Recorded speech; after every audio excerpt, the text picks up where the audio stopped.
الحمد لله نحمده ونستعينه ونستغفره ونعوذ بالله من شرور أنفسنا ومن سيئات أعمالنا. من يهده الله فلا مضل له ومن يضلله فلا هادي له. ونشهد أن لا إله إلا الله وحده لا شريك له. ونشهد أن سيدنا ومولانا محمدا عبده ورسوله. أما بعد، فقد قال الله تعالى في قرآنه الكريم بعد أعوذ بالله من الشيطان الرجيم. بسم الله الرحمن الرحيم. يا أيها الذين آمنوا اركعوا واسجدوا واعبدوا ربكم وافعلوا الخير لعلكم تفلحون. صدق الله العظيم. عن أبي هريرة رضي الله عنه قال: قال رسول الله صلى الله عليه وسلم: الكيس من دان نفسه وعمل لما بعد الموت. وفي رواية قال: إنكم لتموتون كما تنامون وتبعثون كما تستيقظون وتحاسبون بما تعملون ثم إنها لجنة أبدا أو لنار أبدا أو كما قال عليه الصلاة والسلام. அளவற்ற அருளாளன் நிகரற்ற அன்புடையோன் ஒருவன் அல்லாஹ் ஜல்ல ஷஅனுஹு வ தஆலாவுக்கு புகழ் அனைத்தும் உண்டாவதாக. ஈருலக தலைவர், உயிரிலும் மேலான சய்யிதுல் கௌனைனி வ தாஜுல் மதீனா, கண்ணியம் மிகுந்த அன்பு தூதுவர் ஸல்லல்லாஹு அலைஹி வஸல்லம் அன்னவர்கள் மீதும் அன்னவர்களது வாழ்க்கை வழிமுறைகளை பின்பற்றியது மாத்திரமல்லாமல் தானும் முழுமையாக செயல்படிந்து பிறரிடமும் அந்த அமானிதத்தை ஒப்படைத்து அவைகள் எல்லாம் எத்தி வைத்து வாழ்ந்த கண்ணியம் மிகுந்த சஹாபாக்கள், தாபிஊன்கள், தாபிஈன்கள், கியாம நாள் வரும் வரை வரக்கூடிய முஸ்லிமான ஆண்கள் பெண்கள் அனைவர் மீதும் அல்லாஹுவின் ஸலாத்தும் ஸலாமும் என்றென்றும் உண்டாவதாக. மேலான கண்ணியத்துக்குரிய என் அன்பார்ந்த இஸ்லாமிய சகோதரர்களே, அல்லாஹுவின் நல்லடியார்களே, அல்லாஹ் ரப்புல் இஸ்ஸத் ஜல்ல ஷஅனுஹு வ தஆலா நமக்கு அருளிருக்கக்கூடிய இந்த அமானிதமான மிக குறுகிய கால ஒரு பயணம், இந்த சிறிய ஒரு வாழ்க்கை, இதில் அல்லாஹுவின் ஒவ்வொரு கட்டளை பேணி விலக்கல்களை எல்லாம் முற்றாக தவிர்ந்து சாலிஹான முத்தகூன்களாக வாழுவதற்கு முதல் எனக்கும் அப்பால் உங்களுக்கும் நான் வஸீயத் நஸீஹத் எனும் நல்லுபதேசத்தை முதல் கணம் பிறப்பித்துக் கொள்கிறேன். மேலான கண்ணியத்துக்குரிய அன்பார்ந்த இஸ்லாமிய சகோதரர்களே, அல்லாஹுவின் நல்லடியார்களே, உலகத்திலே வாழக்கூடிய ஒவ்வொரு இனத்தவர்கள், இன்னும் சொல்ல போனால் உலகத்தில் உள்ள ஒவ்வொரு மனிதர்கள் அவரது வாழ்க்கையிலே பல்லாயிரமான விடயங்களை வாழ்க்கையில் மிக பெரும் செல்வமாக கருதி கொண்டிருக்கிறார். சிலர் மிக பெரும் செல்வம் பணம் என்று நினைக்கிறார்கள். சிலர் வாழ்க்கையிலே ஒரு மனிதன் அடைகின்ற மிக பெரும் செல்வம் கல்வி, படிப்பு என்று உணர்கிறார். இன்னும் சிலர் செல்வாக்கு, இன்னும் சிலர் கண்ணியம், மரியாதை, வளங்கள், உலகத்தில் உள்ள அற்ப சொற்ப அழிந்து போகக்கூடிய பல விடயங்களை ஒவ்வொரு மனிதர்களும் தன்னுடைய வாழ்க்கை நிலைமையை பொறுத்து மிக சிறந்த செல்வங்களாக மனிதகுலம் நினைத்து வாழ்ந்து கொண்டிருக்கிறது. உண்மையில் சொல்ல போனால் அன்பானவர்களே, அல்லாஹ்வின் நல்லடியார்களே, ஒரு மனிதனுடைய வாழ்க்கையில் மிக சிறந்த செல்வம் என்பது அம்மனிதனுக்கு அருளப்பட்டிருக்கும் இந்த குறுகிய கால வாழ்க்கை. நாம் வாழக்கூடிய இந்த வாழ்க்கையின் கால நேரங்கள் தான் எங்களுக்கு இருக்கக்கூடிய மிக பெரும் செல்வம். அன்பானவர்களே, ஒரு நாள், ஒரு மணித்தியாலம் எங்களை விட்டு கடந்து செல்கின்றது என்றால் அதனுடைய உண்மையான அர்த்தம் என்னவெனில், அன்பானவர்களே, நாம் அந்த ஒரு மணித்தியாலத்தினால் கடந்து சென்ற அந்த ஒரு நாளினால் நாங்கள் எங்களுடைய வாழ்க்கையில் சிறியொரு பகுதியை அழித்திருக்கிறோம், அழிந்து விட்டது. ராபிஅத்துல் பஸரியா ரஹ்மஹுல்லாஹ் என்ற மிக பெரும் அல்லாஹுவின் நேசரான அந்த பெண் சுஃபியானு ஸௌரி ரஹ்மஹுல்லாஹ் என்ற அறிஞரை பார்த்து சொன்னார்கள், சுஃபியான், வாழ்க்கையிலே மனிதன் என்பவன் யார் தெரியுமா? இன்னமா அன்த அய்யாமும் மஅதூதா. உண்மையில் மனிதன் என்பவன் அவனுடைய படிப்பை வைத்து, அவனுடைய செல்வத்தை வைத்து, உலகத்தில் அப்பொழுது அவனுக்கு கிடைக்கின்ற ஒரு சில வளங்களை வைத்தல்ல மனிதன்.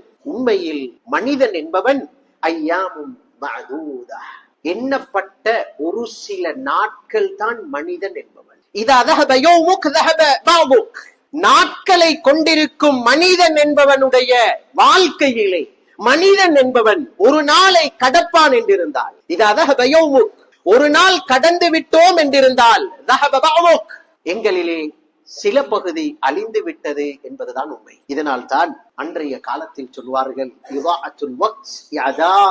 ஒரு மனிதன் அவனுக்கு அருளப்பட்டிருக்கும் வாழ்க்கை கால நேரங்களை உதாசீனம் செய்கிறான் என்றால் அவனை தற்கொலை செய்து கொள்கின்றான் என்று சொல்வார்கள். அன்புக்குரியவர்களே, காலங்கள் நேரங்கள் வாழ்க்கை கடந்து செல்வதென்பதுதான் எங்களுடைய அழிவாக கருதப்படுகின்றது என்றால் உண்மையில் இதுதான் எங்களுடைய உண்மையான செல்வம், மிக பெருமதியான செல்வம், உன்னதமான செல்வம்.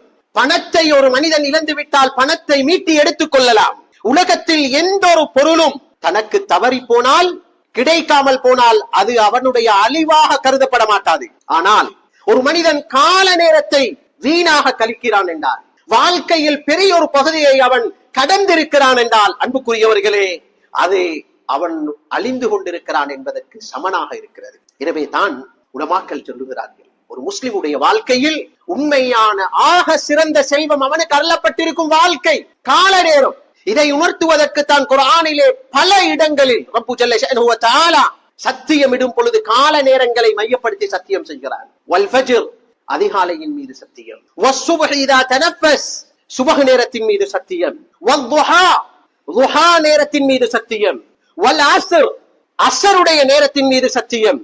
வல் லைலி இதா யக்ஷா, இரவு நேரத்தின் மீது சத்தியம் என்றெல்லாம் கால நேரங்களை மையப்படுத்தி கால நேரங்களின் மீது ரப்புல் இஸ்ஸத் ஜல்ல ஷஅனுஹு வ தஆலா சத்தியம் செய்கின்றான் என்றால், அன்புக்குரியவர்களே, நாம் பெற்றிருக்கும் நமது இந்த வாழ்க்கை தான் எங்களுடைய மிக பெரும் செல்வம். இவ்வளவு பெருமதியான மகத்தான ஒரு உன்னதமான வாழ்க்கை கால நேரத்தை பெற்றிருக்கும் நாம் சிந்திக்க வேண்டிய மிக முக்கியமான ஒரு விடயம் என்ன தெரியுமா? வாழ்க்கை என்றால் என்ன? நாம் அனுபவித்துக் கொண்டிருக்கின்ற இந்த வாழ்க்கையின் உண்மையான யதார்த்தம் என்ன? நாம் 60, 70, 80 வருடங்கள் வாழ்ந்திருக்கிறோம். உண்மையிலேயே நாம் வாழ்ந்திருக்கிறோமா? இந்த வாழ்க்கையை சரியான முறையில் வாழ்ந்திருக்கிறோமா என்று சிந்திப்பது மிக கட்டாயமான ஒரு விடயம். அன்புக்குரியவர்களே, இன்று சமூகத்தில் அந்நியவர்கள் மட்டுமல்ல, அல்லாஹ்வை, ரசூலை, மௌத்துக்கு பின்னால் உள்ள ஒரு வாழ்க்கையை நம்பின முஸ்லீம்கள் கூட இன்று ஒரு மனிதன் வாழ்ந்திருக்கிறான், ஒரு மனிதன் இந்த வாழ்க்கையை அழகாக வாழுகிறான், இந்த வாழ்க்கையை அவன் ருசித்துக் கொண்டிருக்கிறான் என்பதற்கு பெரும்பாலானவர்கள் நினைப்பது என்ன தெரியுமா? அநேகமானவர்கள் இன்று நினைப்பது வாழுவதென்றால் ஒரு சில காசி பணங்களை சம்பாதித்து அனுபவித்து ஏதோ தன்னுடைய குடும்பங்களுக்கும் அதை முடியுமான அளவு அவர்களுக்கும் உதவி செய்து பண பட்டங்களுடன் வாழுவதுதான் உண்மையான வாழ்க்கை என்று நமது சமூகத்தில் எத்தனையோ நபர்கள் விளங்கியிருக்கிறார்கள்.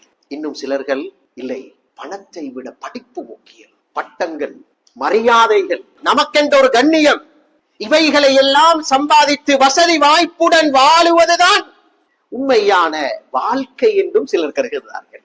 கவலையான செய்தி, இன்னும் சொல்ல போனால் ஒருவர் 100 வருடம் வாழ்ந்து விட்டார் என்று வைங்கள், 110 வருடம் வாழ்ந்திருக்கிறார் என்றால் மக்கள் கதைக்கிறார்கள், உண்மையிலே இவர் வாழ்ந்தார், உண்மையான முறையில் இவர் வாழ்ந்து மரணித்திருக்கிறார் என்று. ஒரு 100 வருடம், 110 வருடம், 120 வருடம் ஏதோ உயிருடன் வாழ்ந்தால், ஆரோக்கியத்துடன் வாழ்ந்தால் அவன் வாழ்க்கையை அனுபவித்து விட்டான், வாழ்க்கையின் யதார்த்தத்தை விளங்கி விட்டான் என்றெல்லாம் சர்வசாதாரணமாக இன்று சமூகத்தில் கதைக்கக்கூடிய காட்சியை நாங்கள் காணுகிறோம். அன்பானவர்களே, வாழ்க்கை என்றால் என்ன? 60 வருடம் கடந்திருக்கிறது, 70 வருடம் கடந்திருக்கிறது, 80 வருடத்தை கடத்திருக்கிறோம். நாம் உண்மையில் வாழ்ந்திருக்கிறோமா? வாழ்க்கையின் யதார்த்தத்தை விளங்கி அது போன்று நமது வாழ்க்கையை கழித்திருக்கிறோமா என்று சிந்திப்பது மிக முக்கியம். உண்மையிலே வாழ்க்கை என்றால் என்ன? வாழ்க்கையின் யதார்த்தம் என்ன?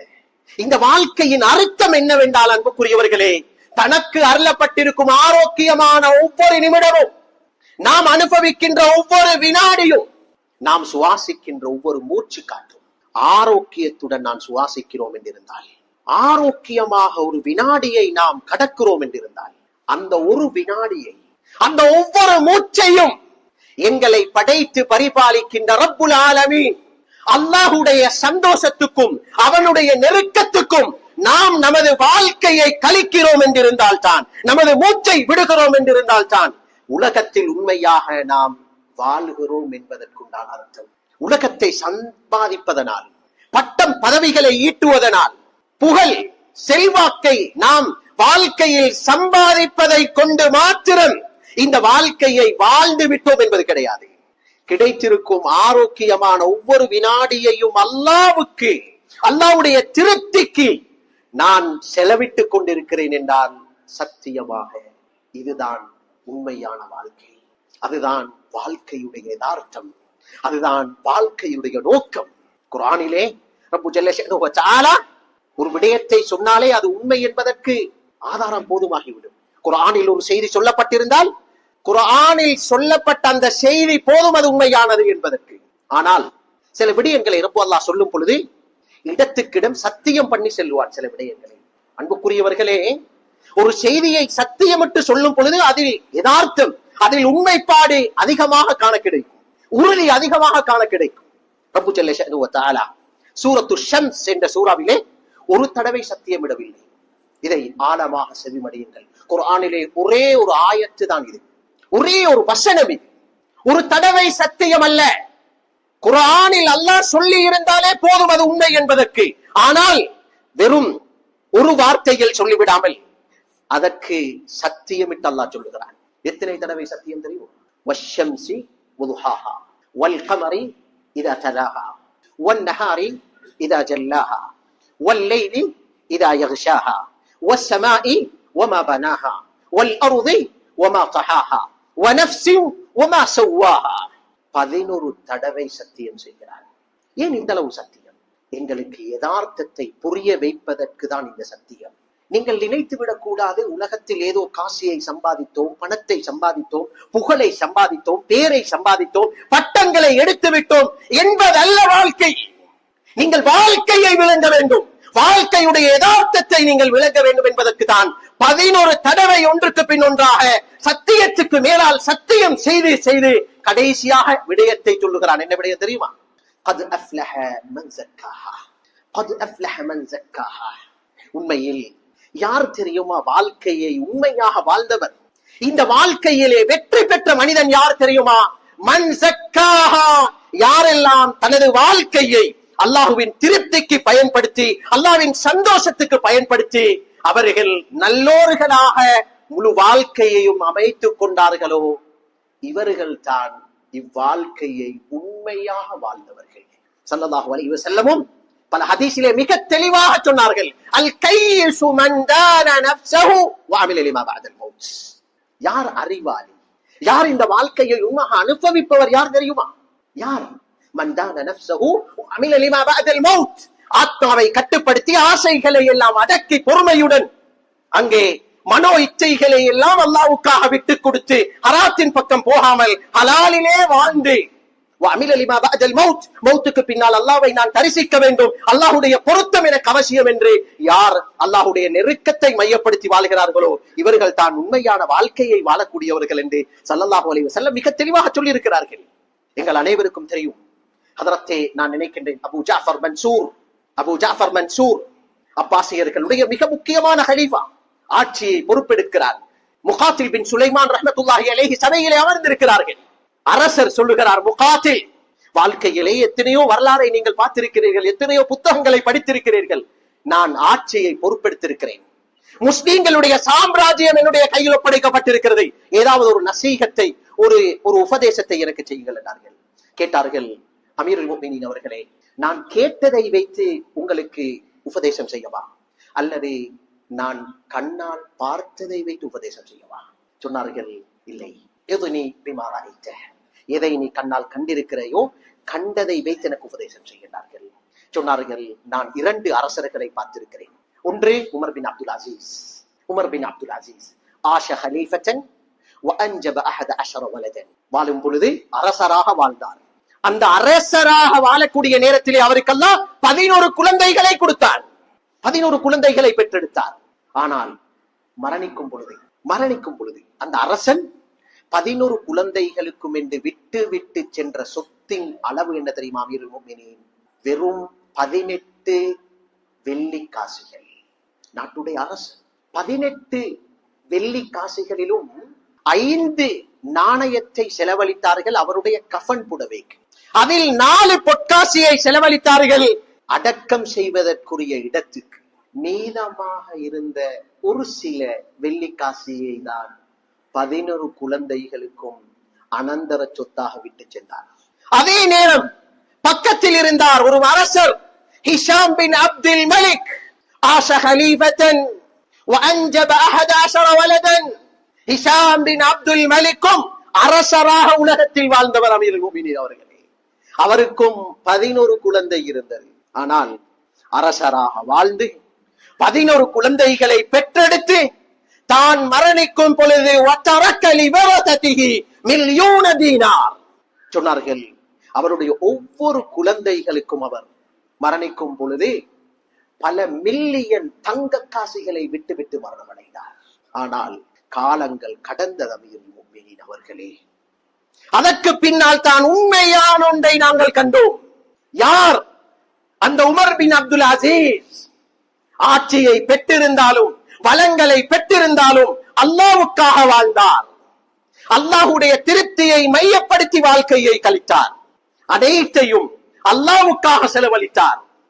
அல்லாஹ்வுக்காகவே வாழ்ந்து அல்லாஹ்வுக்காகவே மரணித்தார். மரணிக்கும் பொழுது ஒன்றும் இல்லாமல் குழந்தைகளை விட்டு விட்டு மரணமாகினாலும்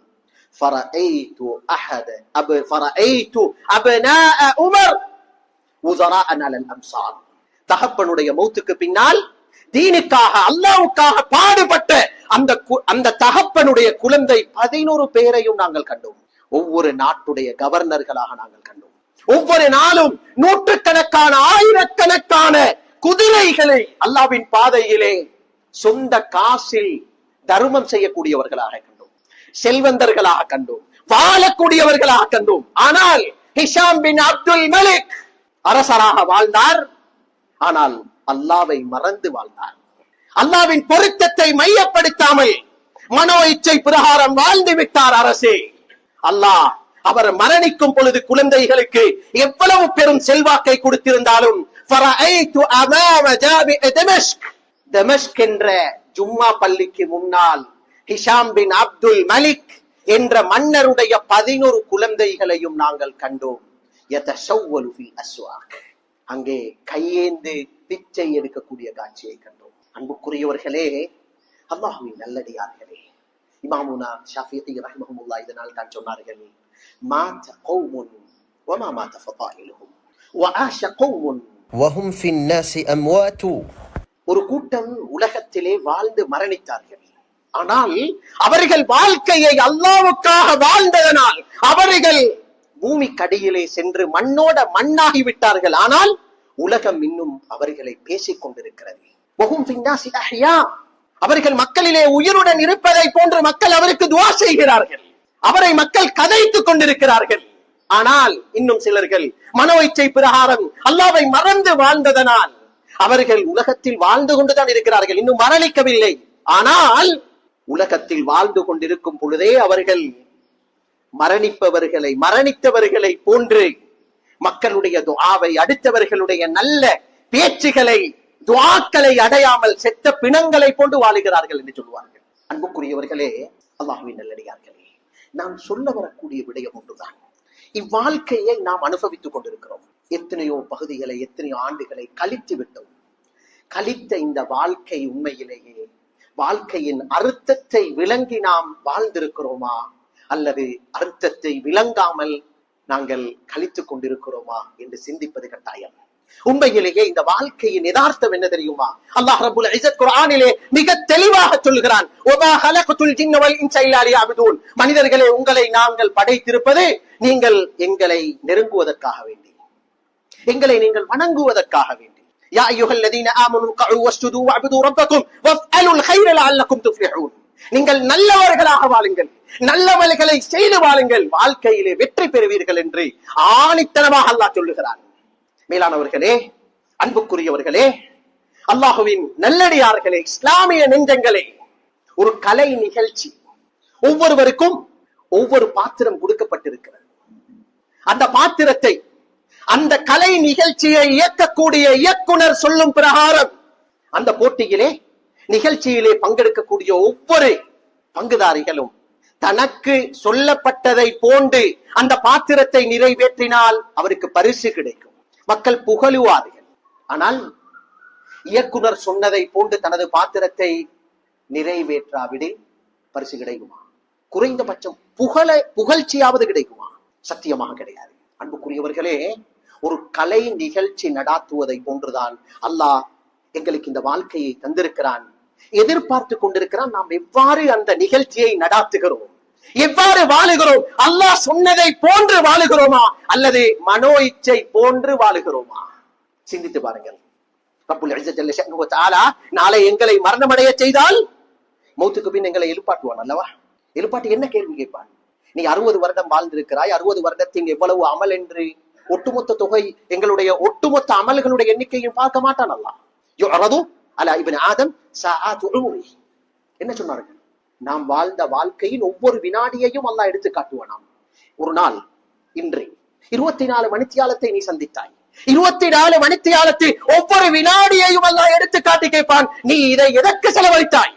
யா அல்லாஹ், இதை எனது உணவுக்காக செலவழித்தேன், யா அல்லாஹ் இதை என்னுடைய ஆரோக்கியத்துக்கு செலவழித்தேன் என்றெல்லாம் உலகளாவிய விடயங்களை மாத்திரம் அல்லாஹ் கிட்ட அல்லாஹ்விடம் நாங்கள் முன்மொழிவோம் என்றிருந்தால் அல்லாஹ்வுக்கென்று எதை செலவழித்தோம்?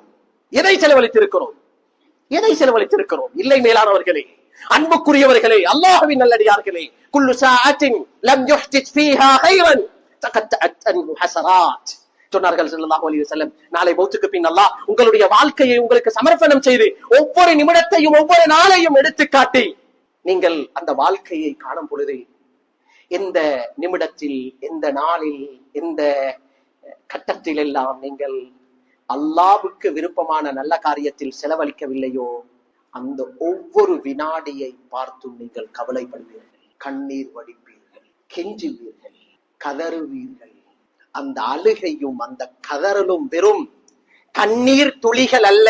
குர்ஆன் சொல்லுகிறது, இரத்தத்தை வடிப்பீர்கள் நீங்கள்.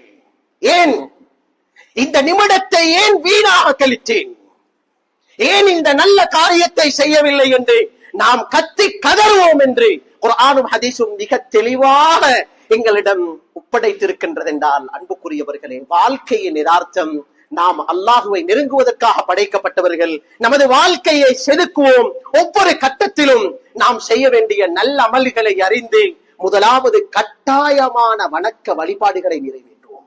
இதில் மிக விசேஷம் ஃபர்து, குறைந்தபட்சம் ஃபர்லான இபாதத்துகள். அது தொழுகையாக இருக்கலாம், ஸகாத்தாக இருக்கலாம், நோன்பாக இருக்கலாம், ஹஜ்ஜாக இருக்கலாம், அல்லது குடும்பத்துக்கு செலவழிக்கக்கூடிய செலவழிப்புகளாக இருக்கலாம். ஃபர்லான கட்டாயமான கடமைகள். அன்புக்குரியவர்களே, அல்லாஹ்வின் நல்லடியார்களே, ஃபர்தில் குறைவிடக் கூடாது. ஹுதைஃபா ரலியல்லாஹு அன்ஹுடைய ஒரு அறிவிப்பு புகாரியிலே பதிவு செய்யப்பட்டிருக்கிறது. ஒரு நாள் நபி அவர்களுடைய மௌத்துக்கு பின்னால் சஹாபா குலஃபா ராஷிதீன்களுடைய காலம் மஸ்ஜிதிலே அமர்ந்திருக்கிறார்கள். ஒருவர் வேகமாக வந்து தொழுதார். தொழுது முடித்து விட்டு போகும் பொழுது ஹுதைஃபா ரலியல்லாஹு அன்ஹு அவர்களை அழைத்து சொன்னார்கள், மகனே, நீ தொழுதாய் அல்லவா?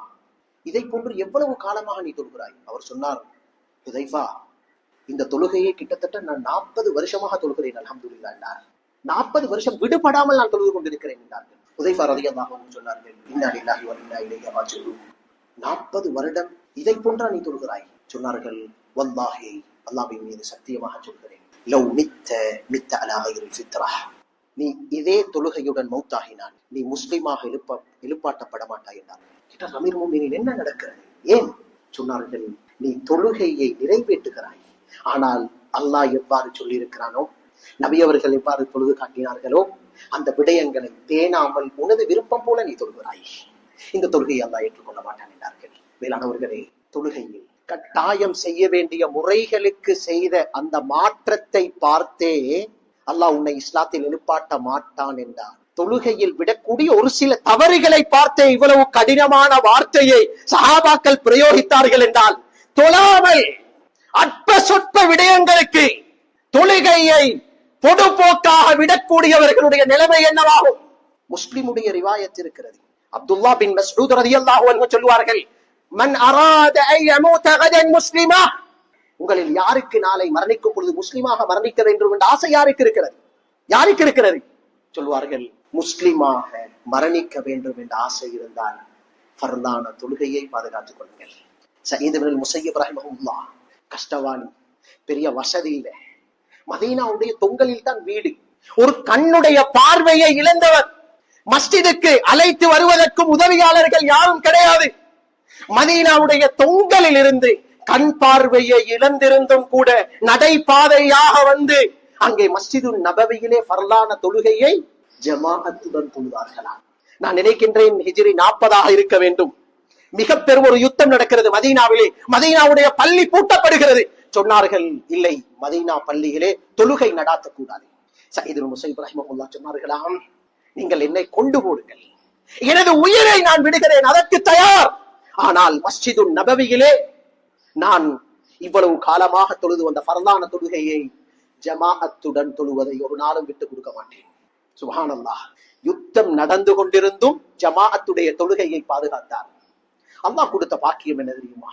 மரணம் உணர்கிற நேரம், சக்கராத், கடும் வேதனை, பேச முடியாது, அசைய முடியாது, பயங்கரமான பாரம், சுமை, கஷ்டம், சக்கராத்திலே துடித்துக் கொண்டிருக்கிறார்கள். அங்கே குடும்பங்கள் எல்லாம் ஒன்று சேர்ந்து பார்த்தார்கள். அந்த கஷ்டத்தில் எந்த ஒரு கஷ்டத்தையும் உணராமல் புன்புருவலுடன் சிரிச்ச முகத்துடன் இருக்கிறார்கள். சயீத் இப்னு முஸய்யிப் கேட்டார்கள், இமாம் அவர்களே, இவ்வளவு கஷ்டமான, கடினமான, பயங்கரமான நேரத்தில் எப்படி ஒரு புன்னகை முகம் இலங்கிக் கொண்டிருக்கிறது? என்ன காரணம்? சொன்னார்கள், மா அத்தனல் முஅத்தின் முந்து 40 சனா. அல்லாஹ்வின் மீது சத்தியம், ஒரு நாள் 2 நாள் அல்ல, 40 வருட காலம், 40 வருட காலம் பள்ளியிலே அதான் சொல்லப்பட்டால், அதான் சொல்லும் பொழுது முதல் அணியிலே, முதல் சஃபிலே நான் இருப்பேன். அன்பானவர்களே, இஸ்லாமிய நெஞ்சங்களே, அல்லாஹ்வின் நல்லடியார்களே, இதுதான் வாழ்க்கையின் முதல் கடமை. இதை விடுவதற்கு எந்த ஒரு இடத்திலும் அனுமதி கிடையாது, எந்த ஒரு சந்தர்ப்பத்திலும் விடுவதற்கு அனுமதி கிடையாது. ஆதலால் நாம் நமது வாழ்க்கையை, வாழ்க்கையுடைய யதார்த்தத்தை விளங்கி உண்மையான வாழ்க்கையாக நாம் வாழ வேண்டும் என்றால் நாம் செய்ய வேண்டிய முதலாவது பொறுப்பு என்ன? ஃபர்லான கட்டாயமான விடயங்களுக்கு கூடிய கவனம் செலுத்துவோம். இரண்டாவது, அன்பானவர்களே, வணக்க வழிபாடுகள் என்பது வெறும் தொழுகையில் மாத்திரமல்ல, ஜகாத், நோன்பு, ஹஜ், உம்ரா இவைகளில் மாத்திரமல்ல. வணக்க வழிபாடுகளில் மிக பிரதானமான பகுதி நாம் மற்றவர்களுடன் நடக்கக்கூடிய நமது நடத்தை. மிக பெரும் இபாதத்.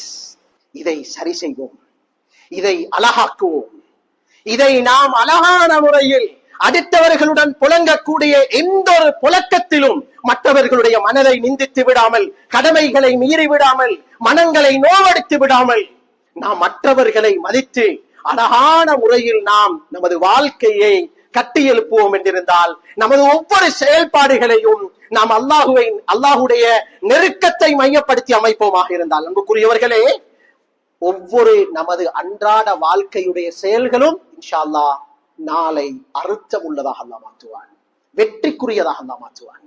சுப்ஹானல்லாஹ், லா ஹவ்ல வலா குவத்த இல்லா பில்லாஹ். இமாமுனா அபூ தாவூத் ரஹிமஹுல்லாஹ் சாஹிபு சுனன், உலகத்திலே 6 கிரந்தம் இருக்கிறது ஹதீஸுடைய. அதில் மிக முக்கியமான கிரந்தம் சுனன் அபீ தாவூத். 4000க்கும் மேற்பட்ட ஹதீஸ், சஹீஹான மிக முக்கியமான ஹதீசுகளை தொகுத்திருக்கிறார்கள். இந்த இமாம் ஒரு நாள் கடலிலே பயணம் செய்யும் பொழுது ஒரு மாலுமி தும்மிய தும்மலுக்கு துஆ செய்தார்கள். ஒரு மாலுமி விட்ட தும்மலுக்கு அவர் அல்ஹம்துலில்லாஹ் என்று சொல்ல, இவர் அந்த கப்பலை திருப்ப செய்து அதற்கு பணம் கொடுத்து சொன்னார், இந்த கப்பலை திருப்புங்கள், அந்த மாலுமிக்கு நான் போய் துஆ செய்து விட்டு வரேன். அவரை பார்த்து யர்ஹமக்கல்லாஹ், அல்லாஹ் உங்களுக்கு அருள் புரியட்டும் என்ற துஆவை செய்து விட்டு வருகிறார். கப்பலில் இருந்து அனைவரும் கேட்டார்கள், அபூ தாவூத், இவ்வளவு பெரிய இமாம் நீங்கள், இந்த சிறிய ஒரு துஆவுக்காக கப்பலை திருப்பி பணம் செலவழித்து ஏன் இவ்வளவு சிரமம் என்று கேட்டார்கள்.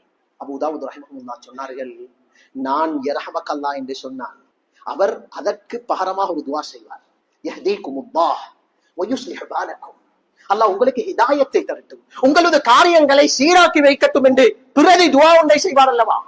அந்த துஆ அவர் செய்யும் பொழுது அவருடைய வார்த்தை அல்லாஹ்விடம் ஏற்றுக்கொள்ளப்பட்டால் நான் வெற்றியாளராக மாறுவேன்.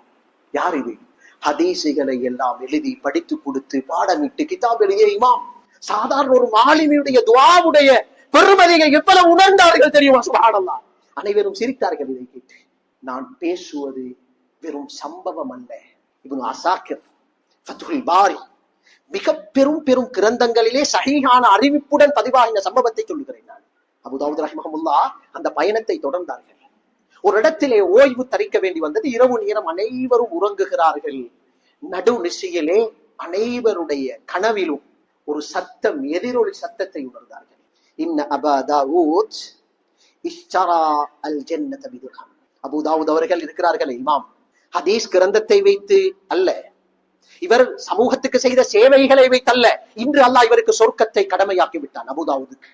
எதனால் தெரியுமா? அந்த மாலுமி கேட்ட துஆவுடைய பரக்கத். சுப்ஹானல்லாஹ். யார்? மாலுமி கேட்ட துஆவுடைய பரக்கத். மேலானவர்கள், எங்கள் அனைவருக்கும் தெரியும் சஹீஹுல் முஸ்லிமுடைய ஹதீஸ். ஒருவர் கியாம நாளிலே கொண்டு வரப்படுவார். எந்த ஒரு நன்மையான காரியங்களும் இருக்காது. அல்லாஹ் சொல்லுவான், திரும்ப திரும்ப பாருங்க, ஏதாவது ஒரு நன்மை இருக்கிறதா? ஒன்றுமே இருக்காது. கடைசியாக மலக்குகள் சொல்வார்கள், யா அல்லாஹ், இவரிடத்தில் ஒரு தன்மை இருக்கிறது. அப்பொழுது இவர் வியாபாரம் செய்யும் பொழுது சில கஷ்டவாளிகளுக்கு கடன் கொடுப்பார், சில கடன்களுக்கு மன்னிப்பு கொடுப்பார், சில கடன்களுக்கு தவணையும் கொடுப்பார். சுப்ஹானல்லாஹ். அல்லாஹ் சொன்னான், இந்த ஒரு தன்மை போதும், இவருடைய முழு பாவத்தையும் மன்னித்து சொர்க்கவாதியாக மாற்றுங்கள். ஒரு பாதையிலே செல்லுகிறார். போகக்கூடியவருக்கு இடையூறாக ஒரு மரம் இருக்கிறது. ஒரு மரம், அந்த மரத்துடைய கொப்பை வெட்டுகிறார். அந்த ஒரு கொப்பை வெட்டி வீசியதனால் அல்லாஹ் சொர்க்கம் கொடுத்தான் என்று சஹீஹுல் முஸ்லிமிலே ஹதீஸ் இருக்கிறது. என்றால் மேலானவர்களே, வணக்க வழிபாடுகள் மட்டுமல்ல, வாழ்க்கையை அர்த்தமுள்ள வாழ்க்கையாக மாற்றுவதற்குரிய இபாதத் வணக்கம், நல்ல பண்புகள், விட்டு கொடுப்புகள், மன்னிப்புகள், குடும்பத்தை நேசிப்பது, மனைவியை நேசிப்பது, குழந்தைகளை நேசிப்பது, இவர்களுக்கு துஆ செய்வது, பெற்றோர்களை கண்ணியப்படுத்துவது. அல்லாஹ் ரப்பல் இஸ்ஸத் ஜல்ல ஷஅனுஹு வ தஆலா நம் ஒவ்வொருவரையும் இந்த வாழ்க்கையின் யதார்த்தத்தை விளங்கி நல்லோர்களாக வாழ்ந்து மரணிக்க அல்லாஹ் தௌஃபீக் செய்வானாக. பேசிய ஒவ்வொரு விடயங்களையும் இஹ்லாஸுடன் சுமந்து நல்லோர்களாக வாழ்ந்து அவைகளை எல்லாம் இஹ்லாஸுடன் அமல் செய்து நல்ல மௌத்தை நம் அனைவருக்கும் அல்லாஹ் தௌஃபீக் செய்வானாக. வ ஆகிரு தஅவானா அனில் ஹம்துலில்லாஹி ரப்பில் ஆலமீன்.